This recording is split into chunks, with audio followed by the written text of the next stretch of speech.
സെൽവ കിച്ചൻ്റെ പുതിയൊരു വീഡിയോയിലേക്ക് എല്ലാവർക്കും സ്വാഗതം. അപ്പം നമ്മൾ ഇന്ന് ഉണ്ടാക്കാൻ പോകുന്ന ഒരു സോസേജ് റോസ്റ്റ് ചെയ്യുന്നതാണ് ഉണ്ടാക്കാൻ പോകുന്നത്. അപ്പോൾ അതിനാവശ്യമായിട്ടുള്ള സോസേജ് നമ്മളിവിടെ എടുത്തു വെച്ചിട്ടുണ്ട്. ഇതിപ്പോൾ നമ്മൾ ഫ്രിഡ്ജിൽ നിന്ന് എടുത്തുകൊണ്ട് കുറച്ച് ഐസായിട്ടിരിക്കുകയാണ്. ഇത് പോയി കഴിയുമ്പോൾ നമുക്കിത് ഇങ്ങനെ റൗണ്ടായിട്ട് ഇങ്ങനെ നമ്മൾ അരിഞ്ഞെടുക്കും. ഈ സാധനം അരിഞ്ഞിട്ട് ഞങ്ങൾ കാണിക്കാം. പിന്നെ ഇത് ഞാൻ 2 വലിയ സവോള അരിഞ്ഞു വെച്ചിരിക്കുന്നതാണ്, 2 തക്കാളി, കുറച്ച് ഇഞ്ചി വെളുത്തുള്ളിയും കൂടെ ചതച്ച് വെച്ചിരിക്കുന്നത്, 2 പച്ചമുളക് ഞാൻ സൈഡിൽ ഇങ്ങനെ അരിഞ്ഞു വെച്ചിട്ടുണ്ട്. 2 പച്ചമുളക് മതിയേ. ഇനി ബാക്കിയൊക്കെ ഞാൻ ചേർക്കുമ്പോൾ കാണിക്കാം. അപ്പോൾ ആദ്യം തന്നെ നമുക്ക് ഈ സോസേജ് ഒന്ന് അരിഞ്ഞിട്ട് വറുത്തെടുക്കണം. അപ്പോൾ സോസേജ് ഒന്ന് അരിയട്ടെ. അപ്പോൾ നമ്മുടെ സോസേജ് എല്ലാം അരിഞ്ഞ് റെഡിയാക്കി എടുത്തിട്ടുണ്ട്.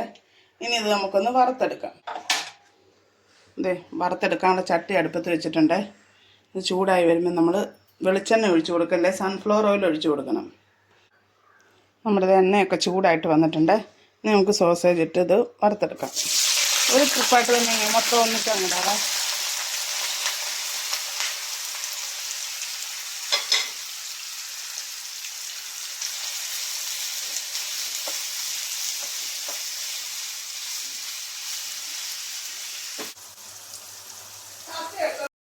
നമ്മുടെ സോസേജൊക്കെ മൂത്ത് വരാൻ തുടങ്ങിയിട്ടുണ്ട്. ഇടയ്ക്കിടയ്ക്ക് ഒന്ന് ജസ്റ്റ് ഇളക്കി കൊടുത്താൽ അത് പെട്ടെന്ന് റെഡിയായി വരും.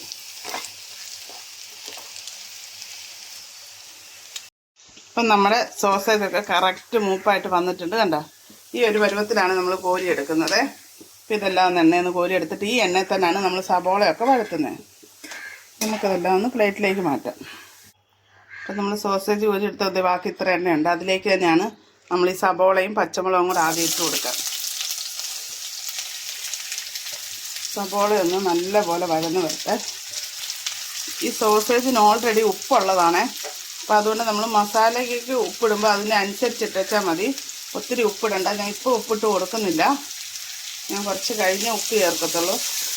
നിങ്ങൾ ഓർത്തോളം സോസേജിന് ഓൾറെഡി ഉപ്പുള്ളതാണ്. ഈ സോസേജ് നമുക്ക് ഇങ്ങനെ തന്നെ വറുത്ത് പിള്ളേർക്ക് വേണേലും കൊടുക്കാം. ഇങ്ങനെ കഴിക്കുമ്പോൾ നല്ല ടേസ്റ്റാണ്. പിന്നെ വലിയവർക്കാണെങ്കിലും നമ്മളിത് കോരുന്നതിന് മുമ്പ് ശകലം മുളക് പൊടി ഒന്ന് ഇട്ടിട്ടൊന്ന് ഇളക്കിയിട്ട് ഇങ്ങനെ കോരി എടുത്ത് കഴിക്കാനും നല്ലതാണ്. മസാല ഒന്നുമില്ല. ഇതിപ്പോൾ നമ്മൾ ചപ്പാത്തിക്കും അപ്പത്തിനും ഒക്കെ ഉണ്ടാക്കുന്ന രീതിയിലാണ് നമ്മളിപ്പോൾ റെഡിയാക്കുന്നത്. വെറുതെ കഴിക്കാനാണെങ്കിൽ ഇങ്ങനെ സൂപ്പറാണ് പിള്ളേർക്ക് കഴിക്കാൻ. അപ്പം നമ്മുടെ സബോളയൊക്കെ വഴന്ന് വന്നിട്ടുണ്ട്. നമുക്കിനി ഇഞ്ചിയും വെളുത്തുള്ളിയും ചതച്ചതിട്ട് കൊടുക്കാവേ. ഇതൊരു ശകലം മതി. ഇതിൻ്റെ ഒരു പച്ചമണം മാറിക്കഴിഞ്ഞാൽ നമുക്ക് തക്കാളി ചേർത്ത് കൊടുക്കാം.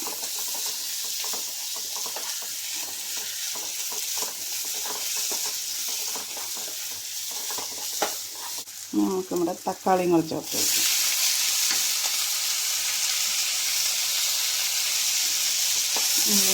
ഈ സമയത്ത് നമുക്കൊരു ശകലം ഉപ്പിട്ട് കൊടുക്കാവേ.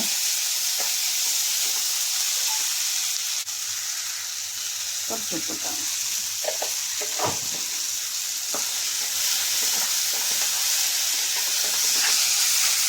ഈ തക്കാളിയും ഇതെല്ലാം കൂടെ ഒന്ന് നല്ലപോലെ വഴന്ന് വരട്ടെ.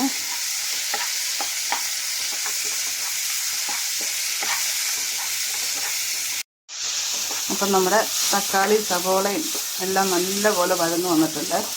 ഇനി നമുക്കിതിന് വേണ്ട മസാലകൾ ഇട്ട് കൊടുക്കാം. അപ്പം എല്ലാം കുറേശ്ശെ നമ്മൾ ഇട്ടാൽ മതി. മുളക് പൊടി തന്നെ നമ്മൾ അല്ലേ 1 സ്പൂണേ ഇടുന്നുള്ളൂ.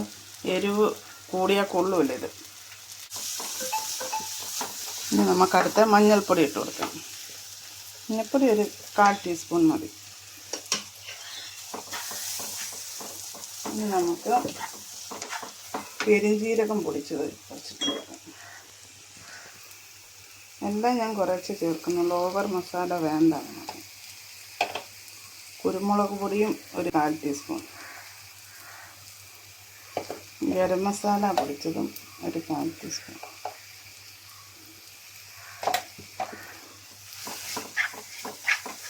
ഇപ്പോൾ പൊടിയുടെ പച്ചമണമൊക്കെ മാറുന്നിടം വരെ ഒന്ന് ഇളക്കുക. ഇനി ഇതിലേക്ക് നമുക്ക് കുറച്ച് സോയാ സോസ് ചേർത്ത് കൊടുക്കാം. കുറച്ച് മതി, 1 ടീസ്പൂൺ അത് മതി. ഇനി ഇതിലേക്ക് നമ്മൾ തക്കാളി ചേർത്താണ്, എന്നാലും നമുക്കൊരു ശകലം ടൊമാറ്റോ സോസ് ചേർക്കണം.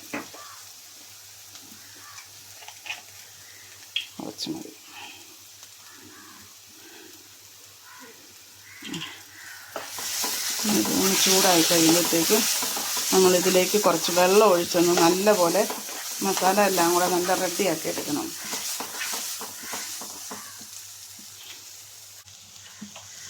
നമ്മുടെ മസാല ഒക്കെ റെഡിയായി വന്നിട്ടുണ്ട്. അപ്പോൾ ഇനിയിപ്പം ഇതിനകത്തേക്ക് നമ്മൾ കുറച്ച് വെള്ളം ഒഴിക്കുകയാണേ. ഇത് നല്ലപോലെ തിളച്ച് വരണം. ഈ സമയത്ത് നമ്മൾ ഒരു മാഗി ക്യൂബ് ചേർത്ത് കൊടുക്കുന്നുണ്ട്. അപ്പോൾ ഞാൻ ഉപ്പ് കുറച്ചിട്ട്, അതുകൊണ്ടാണ്. ഈ മാഗി ക്യൂബിന് ഉപ്പുണ്ട് നമുക്ക്. അപ്പോൾ ഒന്ന് ചെറുതായിട്ട് ജസ്റ്റ് ഒന്ന് പൊടിച്ചിട്ട് നമുക്ക് ഇട്ട് കൊടുക്കാം. ഒരു നല്ല ടേസ്റ്റ് ഇട്ടിട്ടാൽ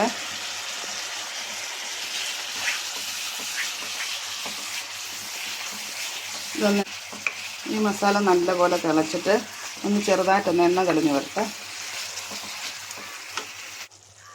നമ്മുടെ ഗ്രേവിയൊക്കെ റെഡിയായിട്ട് വന്നിട്ടുണ്ട്. ഞാനിവിടെ ചപ്പാത്തിക്കായതുകൊണ്ടാണ് ഈ പരുവത്തിലെടുത്തത്. ഇനി നമുക്ക് നമ്മുടെ വറുത്ത് വെച്ചിരിക്കുന്ന സോസേജ് ചേർത്ത് കൊടുക്കാം.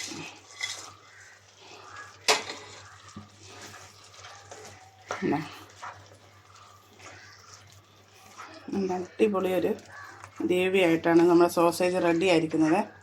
അപ്പം നിങ്ങൾ സോസേജൊക്കെ മേടിക്കുകയാണെങ്കിൽ ഇതുപോലൊന്ന് റെഡിയാക്കി നോക്കുക. നല്ല ടേസ്റ്റാണ്. ചപ്പാത്തിക്കാണേലും അപ്പത്തിനും പൊറോട്ട